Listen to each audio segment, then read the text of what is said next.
All right. Hi, marketing friends. Today we're going to talk about webcasts and webinars in 2020 because they have changed greatly.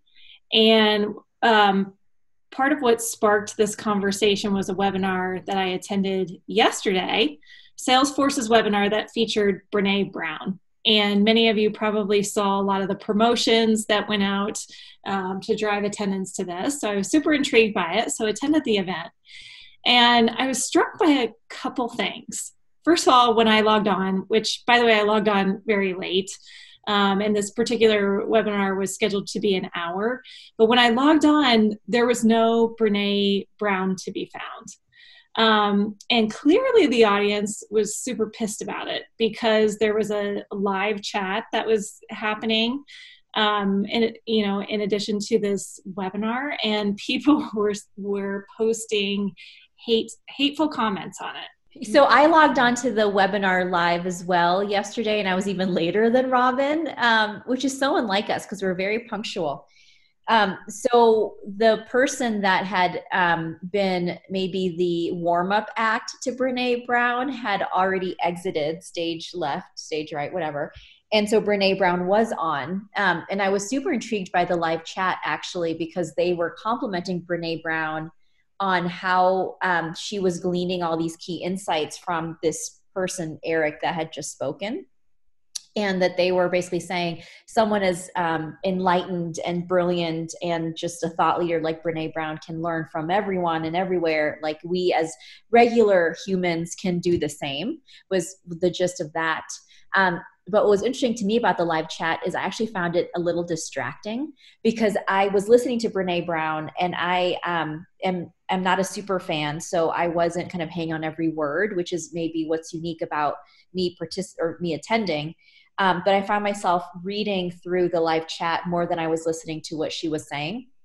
And the live chat was, I don't know how many people attended. It felt like a lot because it was constant.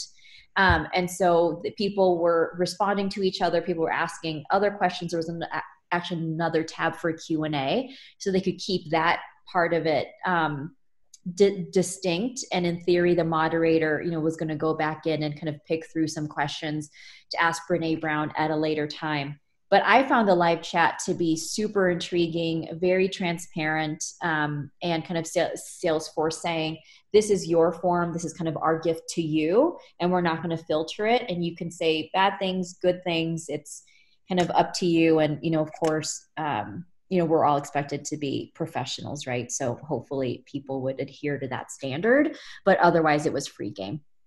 What I found so interesting about that was that they actually, the host, who's one of the Salesforce leaders, said in the beginning, she said, guys, like basically what you just said, Jem, this is for you, but please, like, as someone, we want to know who you are, where you are. Like, it was very much like, let's be all in this together. Mm-hmm. I think it was so fascinating that there were haters in the beginning, to be honest with you, because of who it was that was coming on board. It was so the antithesis of Brene Brown's message, which is to be courageous and to have vulnerability. And she was really commending the speaker before for being courageous. And he was potentially maybe not the most charismatic speaker, but he really was saying, like, I'm being vulnerable here. I'm struggling with these things. So I just found that so fascinating that there were haters. And I think that Brene potentially schooled them a little bit in that process during her speech. Yeah, I think it's interesting. I think when I watched it, unfortunately, I didn't get to see the comments because it was the recording, which would be an interesting thing to add in. But I am interested of, as they did approach that, how do you make the comments more part of the event? It almost seemed like a presentation or like a speaking event where you would never have conversation in the crowd. So it kind of felt unnatural to have like a comment chain happening in the background. It is nice to kind of have that provoked conversation or feedback. But at what point does it make the most sense? I like this idea as like how other social networks really do this. And it does create this communication network. And there's pros and cons to that, obviously, because there's negative ones, as Robin saw, and then there's positive, as Jem saw. So it's like, what is the balance there, and what's the benefit, and how do you control it and make sure that it stays in a direction if you want to allow it, or are you okay with it getting a little bit out of hand?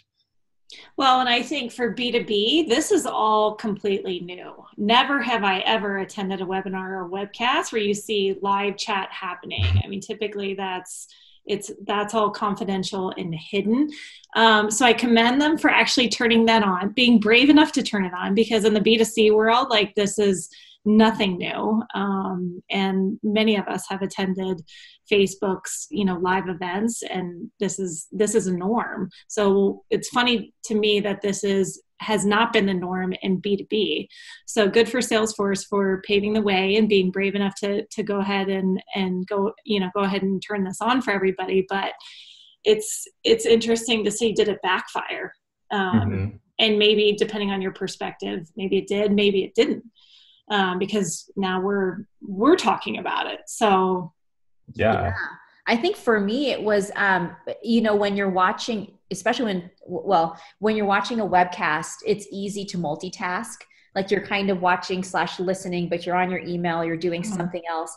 And it kept me so engaged the entire time. I mean, I was reading the live chat, right? Sometimes more than I was listening, but I was definitely in the forum. And when I had to jump to join another meeting and I had to cut it off early, I was sad to leave it, which I don't know that I've ever been sad to leave a webcast. So from that standpoint, I think it was super effective at keeping engagement really high and making it sticky. I think there was so much that Salesforce was doing right in all of it, right? So we are at such an unprecedented time where, as you know, in our backgrounds, we're all in our living rooms, right? We're already inviting folks into our houses, into our lives. We're making ourselves more human. They are clearly embracing that. And in fact, they're allowing their clients, customers, and everyone else in the universe to go into the houses of very influential thought leaders, right? And so it's just such an interesting time to humanize all of us. And so definitely commend them for being brave in that sense. The other thing I think that they're going to gain from this is a lot of brand equity, right? So they're going to have such an association with people like Brene Brown. I think they've had Soledad O'Brien, Mark Cuban on as well. They're, by association, right, guilty of like being thought leaders as well in that space, just by bringing those folks into our living rooms. So certainly, like, a lot of great places that they're growing. I think, to Robin's point, there's probably things that we can learn about how to tweak it just a little bit, right, to make it more engaging. Yeah, I think there's an interesting like psychology behind it too. There's a theory called the shared reality theory that basically says people look for validation before they come up with opinions, and so that allows you to have that validation in real time and get a better understanding. It's like, you first meet somebody, you always go back and say, what did everybody think of that person? And you're looking for that validation of, I thought that person was really cool, or I thought that person was really weird. And you come to this consensus, and that consensus happens so quickly in an online forum that there could be a huge, if it goes in the right direction for your brand, there's a really positive way. But it's interesting, as Robin mentioned, as B2B companies and start to adapt this model, how do you allow some of this like anonymity or kind of these anonymous users to exist, but also you want them to exist, but you don't want them to exist. So there's, as somebody is anonymous, they're more inclined to interact and engage. But if they aren't, you obviously get that, you know exactly who said what. And so there's kind of you have to stand behind what you said a little bit more. Yeah. And I think going back to that concept of like, what I was thinking about with the live chat is it's just so social 2014, right? Where all of the B2C brands were coming online and they were like, crap, what do we do, right? Like, all of a sudden they needed to monitor their sentiment through this channel. There's a lot of filtering social through the fact that most haters are on those channels, especially a channel like Twitter. Sorry, Twitter. So how do you start to navigate that, and how do you really start to measure? Because I think that's the benefit, right, to the brand.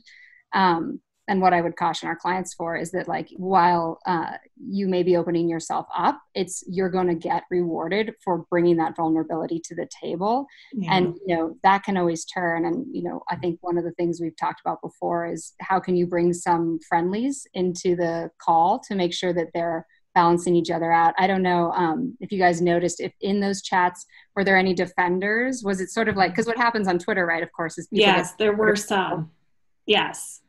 They were far and few between, however. The majority were a bunch of haters. But yeah, there were some. But I think it certainly brings engagement to the forefront. Like, this is, people publicly displaying how they feel about the podcast or the webinar or the webcast, while it's happening live, I think is, this is a time where we need to embrace that and figure out how to do it in the right way, the best way, still showing up authentically and being vulnerable. But how do we do it so we still protect the brand, especially, in a time when we're all concerned about business and performance this year. So how do we do that the right way?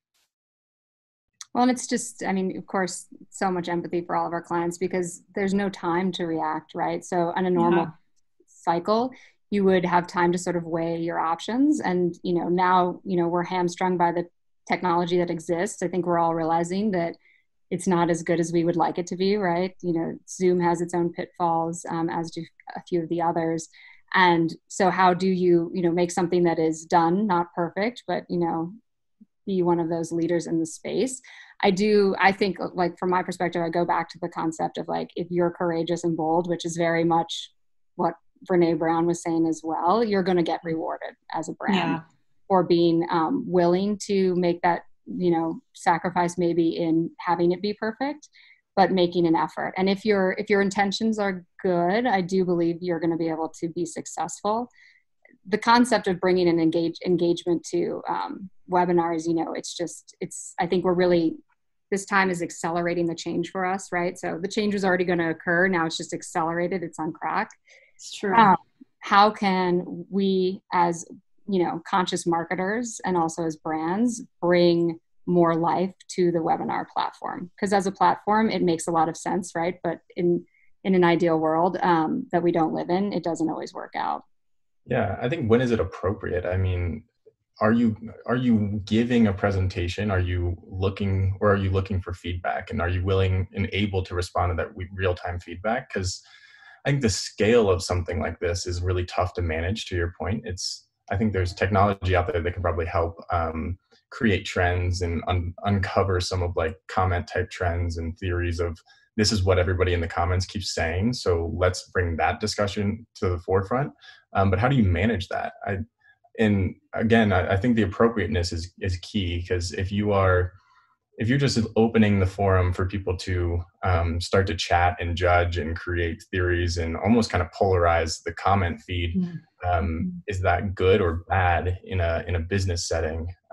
We obviously know that it happens all the time on social media, but as we jump for your brand safety, does it make sense? Well, I guess, I go back to, are people going to say these things anyway about your brand? And isn't it better for you to have a seat at the table? Yeah. I think is more that way. Like, I don't know that the brands really belong to the company anymore as much as they belong to the people who consume and interact and buy from the brand. And so to me, it's such an opportunity, again, back to the circa 2014, right? It was like, we were trying to convince our B2C clients back then, hey, you need to play in social and you need to actually be hearing what people are saying so you can react and respond and have everyone else see how you're reacting and responding, because it's going to do nothing but good things for your brand sentiment. And I feel like that's this exact thing. Almost 10 years later. And so I feel like we are in such a great position, having lived through that with B2C, to advise our clients today for B2B and kind of help them anticipate what's coming so they can kind of brace themselves both emotionally, right? Personally, emotionally, and then professionally, how do they not react, but adapt and be proactive to what's coming? Because those brands, I think, to your point, Mariah, are going to be very well rewarded.